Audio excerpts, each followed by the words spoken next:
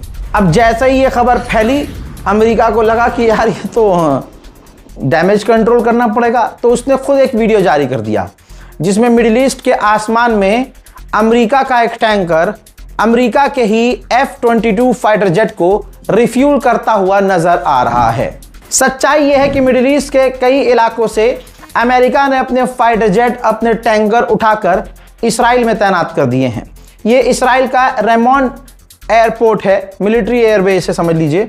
यहां पर अमेरिका के बहुत सारे टैंकर एक ही फ्रेम में खड़े हुए नजर आ रहे हैं। उधर मेरे दोस्तों हमला करने की अब औकात नहीं रही, या यूं कहो अब इतनी हिम्मत नहीं रही, क्योंकि वो सारी बड़ी मिसाइलें मारकर ईरान पर देख चुका है, खामनाई को शहीद करके देख चुका है। ईरान का एक बच्चा भी नहीं झुक रहा है। अब इसने पोस्ट किया है कि ईरान के साथ डील होने वाली है, मंडे को दोबारा से स्ट्रेट ऑफ हॉर्मुज और सीज फायर को लेकर बात होगी। कल अरबईन का दिन था शिया समुदाय के लिए, और यूं कहूं, माफी चाहूंगा, मैं कहूंगा सारे मुसलमानों के लिए। देखिए, शिया अलग हैं, सुन्नी अलग हैं, लेकिन रूट सबका एक ही है। कौन है ऐसा जो हुसैन से प्यार न करता हो? 40वें का दिन अरबईन कहलाता है। मेरे दोस्तों, इराक में करबला के अंदर लाल झंडा दिखाया गया।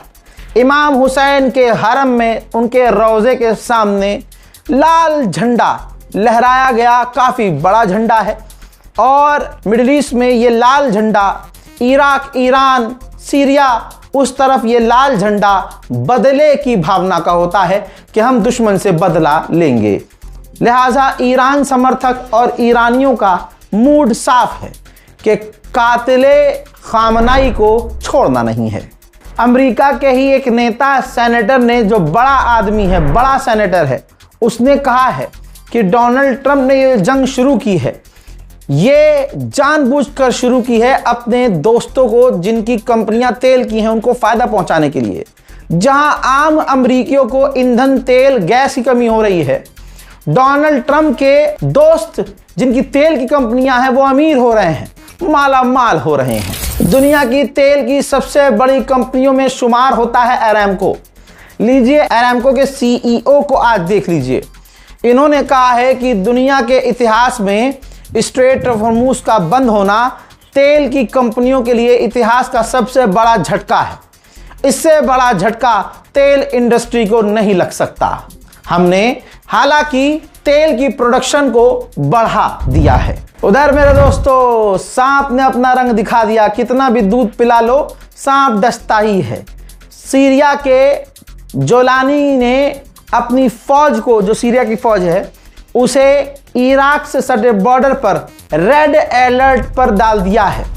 ईरान ने कहा है कि ऐसी मिसाइल्स जिसे हमने आज तक इस्तेमाल नहीं किया और दुनिया को दिखाया तक नहीं है, ऐसी एंटी शिप क्रूज मिसाइलें हम अमेरिका के युद्धपोत के खिलाफ तैनात करने की तैयारी में हैं। अमेरिका दावा कर रहा है कि हमने 45 ईरान के जहाज़ों को स्ट्रेट ऑफ हॉर्मुज से घुमा दिया है, हमने क्रॉस करने नहीं दिया है।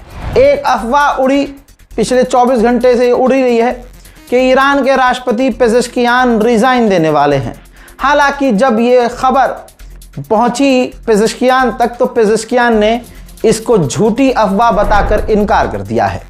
अमेरिका और इसराइल किस कदर फेल हुए हैं, इसमें कमाल ईरान का नहीं है, ये गैबी ताकत है जिसने ईरान की ये मदद की है। इसराइली मीडिया के द्वारा पूरा चिट्ठा खुल चुका है कि इजराइल ईरान इराक के बॉर्डर पर हवाई हमले करता, बॉर्डर टूटता, भगदड़ मचती, 1 लाख से ज़्यादा कुर्दिश आतंकी ईरान में घुसते और वो सपोर्ट करते रज़ा पहलवी को, और जो ईरान के अंदर रहने वाले ही रज़ा पहलवी के सपोर्टर थे वो उनके साथ मिलकर लगभग 1.5 से 2 लाख लोग हो जाते, और फिर तेहरान जैसे अलग अलग शहरों पर कुर्दिश आतंकी कब्जा कर लेते, और फिर एक तरह से बड़ी जीत इसराइल और अमेरिका की होती और आज की तारीख में कहानी कुछ और होती। लेकिन ताकत गैबी ऐसी ईरान के साथ थी कि कुर्दिश तब से लेकर आज तक पिट रहे हैं। डोनाल्ड ट्रंप अमेरिका के मिनिस्टर्स, विदेश मंत्री कह रहे हैं कि ईरान से बातचीत हो रही है।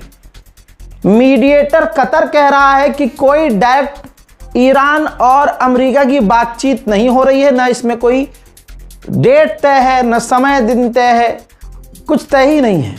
सुन लीजिए कतरी ऑफिशियल का बयान। Right now we don't have anything on the books when it comes to direct talks, of course.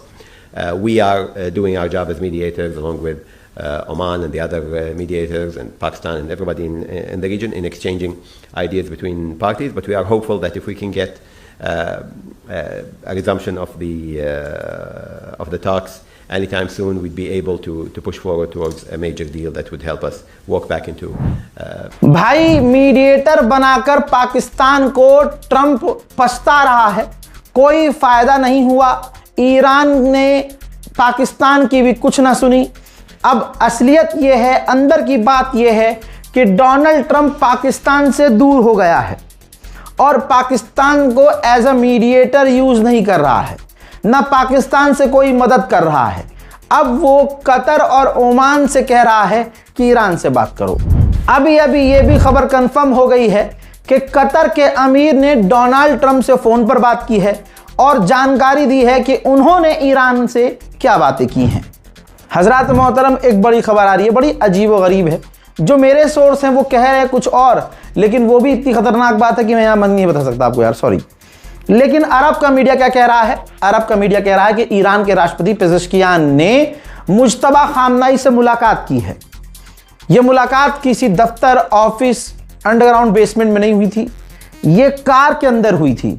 लेकिन कहा जा रहा है कि इस तरह के माहौल में हुई थी कि मुज्तबा खामनाई और जो ईरान के राष्ट्रपति हैं उन्होंने एक दूसरे को देखा नहीं, फोन देखा नहीं, आवाज सुनी है मुज्तबा खामनाई की ईरान के राष्ट्रपति ने। में भी हो सकता है कि कुछ प्रोटोकॉल हो ऐसे, क्योंकि भरोसा किसी पे नहीं किया जा सकता। सवाल पेजेश्कियान पर भी कई बार उठे हैं, इसलिए तो पेजेश्कियान हो सकता है अगली सीट पर हो और सुप्रीम लीडर शायद पिछली सीट पर हो, बीच में पर्दा लगा रखा हो, कुछ भी हो सकता है। बहरहाल यही बात अरब की मीडिया के द्वारा सामने आई है। ये तो कंफर्म है कि जनाब मुज्तबा खामनाई जिंदा हैं। हजरत मोहतरम, फिलहाल के इस ईरान स्पेशल रिपोर्ट में इतना ही। इस रिपोर्ट को शेयर कीजिए, इंतजार कीजिए मेरे अगले अपडेट का। तब तक के लिए जय हिंद व सलाम।